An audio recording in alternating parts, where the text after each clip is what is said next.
Des temples à perte de vue. Plus de 3000 édifices construits entre le XIe et le XIIIe siècle sont disséminés à Bagan, au centre de la Birmanie. Certains ont résisté au temps, d'autres ont été reconstruits après un tremblement de terre destructeur en 1975. Mais les plus récents ne ressemblent souvent que de loin à leurs voisins d'époque, une déception pour cet architecte français.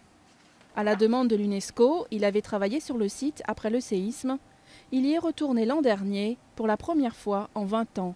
Je savais qu'il y avait eu des tas de constructions que l'on peut fortement critiquer, des constructions de temples complètement nouveaux dans les 10 dernières années. Je m'y attendais à ça.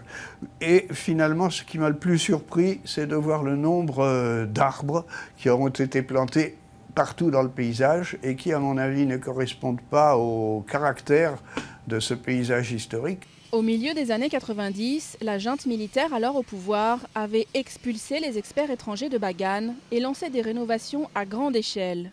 2000 temples ont été partiellement ou totalement reconstruits sur leurs fondations d'origine.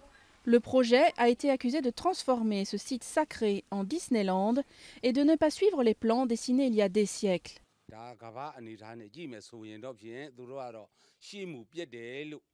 Les étrangers pensent peut-être que par nos rénovations, nous détruisons la forme originale des anciens monuments. Mais en tant que bouddhiste en Birmanie, voir ces vieux tas de briques n'est pas respectueux de notre religion.